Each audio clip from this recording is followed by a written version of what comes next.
الله الرحمن الرحيم. الحمد لله الذي أنزل على عبده الكتاب ولم يجعل له عوجا قيما لينذر بأسا شديدا من لدنه ويبشر المؤمنين الذين يعملون الصالحات أن لهم أجرا حسنا ماكثين فيه أبدا وينذر الذين قالوا اتخذ الله ولدا ما لهم به من علم ولا لآبائهم كبرت كلمة تخرج من أفواههم إن يقولون إلا كذبا فلعلك باخع نفسك على آثارهم إن لم يؤمنوا بهذا الحديث أسفا إنا جعلنا ما على الأرض زينة لها لنبلوهم أيهم أحسن عملا وإنا لجاعلون ما عليها صعيدا جرزا أم حسبت أن أصحاب الكهف والرقيم كانوا من آياتنا عجبا إذ أوى الفتية إلى الكهف فقالوا ربنا آتنا من لدنك رحمة وهيئ لنا من أمرنا رشدا فضربنا على آذانهم في الكهف سنين عددا ثم بعثناهم لنعلم أي الحزبين أحصى لما لبثوا أمدا نحن نقص عليك نبأهم بالحق إنهم فتية آمنوا بربهم وزدناهم هدى وربطنا على قلوبهم إذ قاموا فقالوا ربنا رب السماوات والأرض لن ندعو من دونه إلها لقد قلنا إذا شططا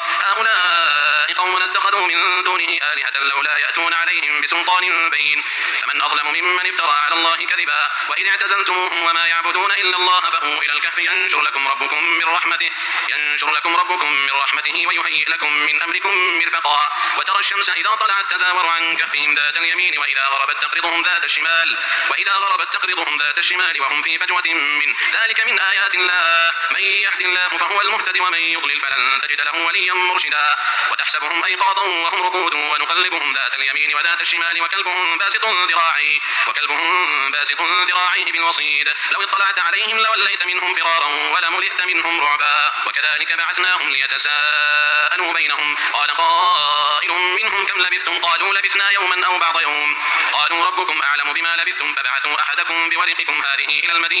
المدينة فلينظر أيها أزكى طعاما فليأتكم برزق منه وليتلطف ولا يشعرن بكم أحدا إنهم إن يظهروا عليكم يرجموكم أو يعيدوكم في ملتهم ولن تفلحوا إذا أبدا وكذلك أعثرنا عليهم ليعلموا أن وعد الله حق وأن الساعة لا ريب فيها إذ يتنازعون بينهم أمرهم فقالوا بنوا عليهم بنيانا ربهم أعلم بهم قال الذين غلبوا على أمرهم لنتخذن عليهم مسجدا سيقولون 3 رابعهم كلبهم ويقولون 5 سادسهم كلبهم رجما بالغيب ويقولون 7 وثامنهم كلبهم قل ربي أعلم بعدتهم ما يعلمهم إلا قليل فلا تمار فيهم إلا مراء ظاهرا ولا تستفت فيهم منهم أحدا ولا تقولن لشيء إني فاعل ذلك غدا إلا أن يشاء الله واذكر ربك إذا نسيت وقل عسى أن يهديني ربي لأقرب من هذا رشدا ولبثوا في كهفهم 300 سنين وازدادوا 9 قل الله أعلم بما لبثوا له غيب السماوات والأرض أبصر به وأسمع ما لهم من دونه من ولي ولا يشرك في حكمه أحدا واتل ما أوحي إليك من كتاب ربك لا مبدل لكلماته ولن تجد من دونه ملتحدا واصبر نفسك مع الذين يدعون ربهم بالغداة والعشي يريدون وجهه ولا تعد عيناك عنهم تريد زينة الحياة الدنيا ولا تطع من أغفلنا قلبه عن ذكرنا واتبع هواه وكان أمره فرطا وقل الحق من ربكم فمن شاء فليؤمن ومن شاء فليكفر إنا أعتدنا للظالمين نارا أحاط بهم سرادقها وإن يستغيثوا يغاثوا بماء كالمهل يشوي الوجوه بئس الشراب وساءت مرتفقا إن الذين آمنوا وعملوا الصالحات إنا لا نضيع أجر من أحسن عملا أولئك لهم جنات عدن تجري من تحتهم الأنهار يحلون فيها من أساور من ذهب ويلبسون ثيابا خضرا من سندس واستبرق متكئين فيها على الأرائك نعم الثواب وحسنت مرتفقا واضرب لهم مثل الرجلين جعلنا لأحدهما جنتين من أعناب وحففناهما بنخل وجعلنا بينهما زرعا كلتا الجنتين آتت أكلها ولم تظلم منه شيئا وفجرنا خلالهما نهرا وكان له ثمر فقال لصاحبه وهو يحاوره أنا أكثر منك مالا وأعز نفرا ودخل جنته وهو ظالم لنفسه قال ما أظن أن تبيد هذه أبدا وما أظن الساعة قائمة ولئن رددت إلى ربي لأجدن خيرا منها منقلبا قال له صاحبه وهو يحاوره أكفرت بالذي خلقك من تراب ثم من نطفة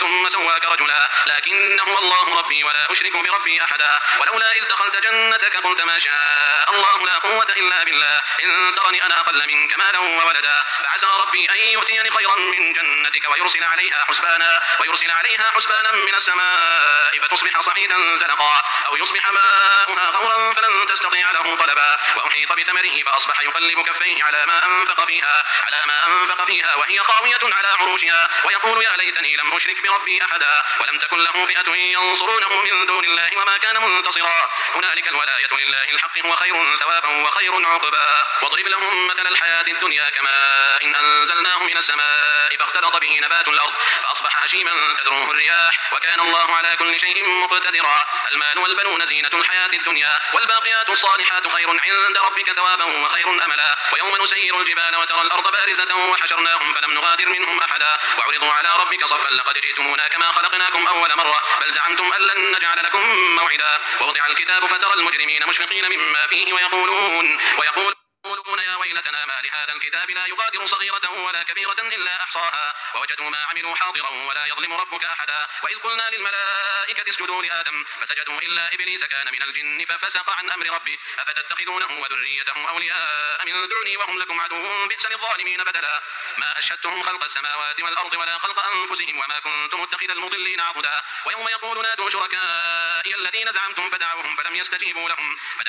يستجيبوا لهم وجعلنا بينهم موبقا. ورأى المجرمون النار فظنوا أنهم واقعوها ولم يجدوا عنها مصرفا. ولقد صرفنا في هذا القرآن للناس من كل مثل وكان الإنسان أكثر شيء جدلا. وما منع الناس أن يؤمنوا إذ جاءهم الهدى ويستغفروا ربهم إلا أن تأتيهم سنة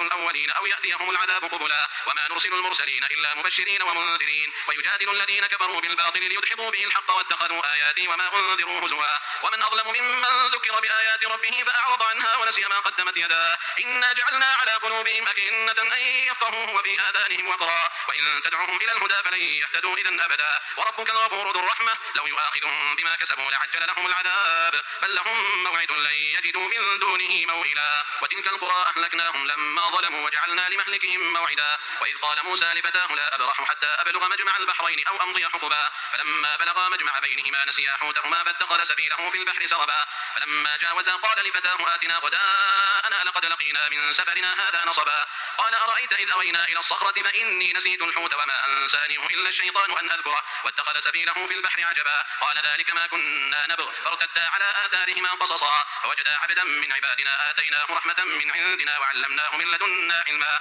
قال له موسى هل أتبعك على أن تعلمني مما علمت رشدا. قال إنك لن تستطيع معي صبرا وكيف تصبر على ما لم تحط به خبرا. قال ستجدني إن شاء الله صابرا ولا أعصي لك أمرا. قال فإن اتبعتني فلا تسألني عن شيء حتى أحدث لك منه ذكرا. فانطلقا حتى إذا ركبا في السفينة خرقها قال أخرقتها لتغرق أهلها لقد جئت شيئا إمرا. قال ألم أقل إنك لن تستطيع معي صبرا. قال لا تؤاخذني بما نسيت ولا ترهقني من أمري عسرا. فانطلقا حتى إذا لقيا غلاما فقتله قال أقتلت نفسا زكية بغير نفس لقد جئت شيئا نكرا. قال ألم أقل لك إنك لن تستطيع معي صبرا. قال إن سألتك عن شيء بعدها فلا تصاحبني قد بلغت من لدني عذرا. فانطلقا حتى إذا أتيا أهل قرية استطعما أهلها فأبوا أن يضيفوهما فوجدا فيها جدارا يريد أن ينقض فأقامه. قال لو شئت لاتخذت عليه أجرا. قال هذا فراق بيني وبينك سأنبئك بتأويل ما لم تستطع عليه صبرا. أما السفينة فكانت لمساكين يعملون في البحر فأردت أن أعيبها وكان وراءهم ملك يأخذ كل سفينة غصبا.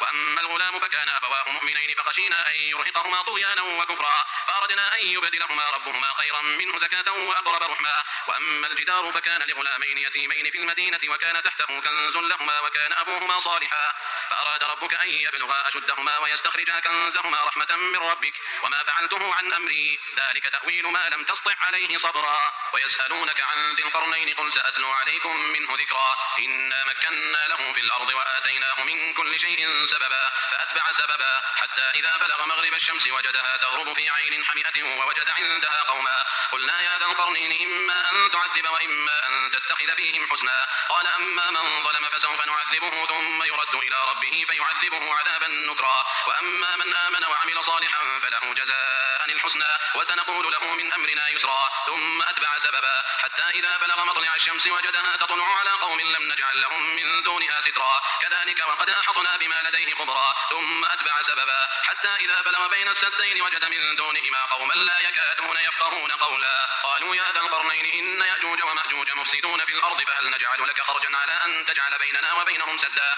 قال ما مكنني فيه ربي خير فأعينوني بقوة أجعل بينكم وبينهم ردما. آتوني زبر الحديد حتى إذا ساوى بين الصدفين قال انفخوا حتى إذا جعله نارا قال آتوني أفرغ عليه قطرا فما استطاعوا أن يظهروه وما استطاعوا له نقبا. قال هذا رحمة رحمة من ربي فإذا جاء وعد ربي جعله دكاء وكان وعد ربي حقا وتركنا بعضهم يومئذ يموج في بعض ونفخ في الصور فجمعناهم جمعا وعرضنا جهنم يومئذ للكافرين عرضا الذين كانت أعينهم في غطاء عن ذكري وكانوا لا يستطيعون سمعا أفحسب الذين كفروا أن يتخذوا عبادي من دوني أولياء إنا أعتدنا جهنم للكافرين نزلا قل هل ننبئكم بالأخسرين أعمالا الذين ضل سعيهم في الحياة الدنيا وهم يحسبون أنهم يحسنون صنعا أولئك الذين كفروا بآيات ربهم ولقائه فحبطت أعمالهم فلا نقيم لهم يوم القيامة وزنا ذلك جزاؤهم جهنم بما كفروا واتخذوا آياتي ورسلي هزوا إن الذين آمنوا وعملوا الصالحات كانت لهم جنات الفردوس نزلا خالدين فيها لا يبغون عنها حولا قل لو كان البحر مدادا لكلمات ربي لنفد البحر قبل أن تنفد كلمات ربي ولو جئنا بمثله مددا قل إنما أنا بشر مثلكم يوحى إلي أنما إلهكم إله